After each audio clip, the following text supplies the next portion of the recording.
যেই ব্যক্তি রাতের বেলা এই দোয়াটি 3 বার পরে ঘুমিয়ে যাবে, আল্লাহর নবী বিশ্বনবী সাল্লাল্লাহু আলাইহি ওয়াসাল্লাম বলেন, সকাল বেলা যখন আল্লাহ তাআলার বান্দা ফজরের নামাজের মাঝে যখন উঠবে, আল্লাহ নবী বলেন রাতের বেলা এশার নামাজ পড়ার পরে, খাবার খাওয়ার পরে আল্লাহর বান্দা যদি এই দোয়াটা 3 বার পড়তে পারে, তাহলে আল্লাহ পাক রব্বুল আলামিন সকাল বেলা ঘুম থেকে ওঠার আগে আগে আমার আল্লাহ তাকে নিষ্পাপ মাসুম বাচ্চার মতো আমার আল্লাহ পবিত্র বানায়া দেই।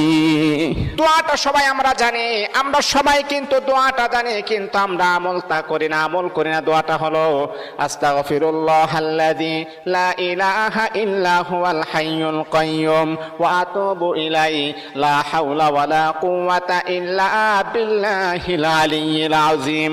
3 বার যদি আপনি পড়তে পারি, ইনশাআল্লাহ আল্লাহ পাক রব্বুল আলামিন আমার আপনার জীবনের সমস্ত গুনাহগুলোকে আমার আল্লাহ ক্ষমা করে দিবেন।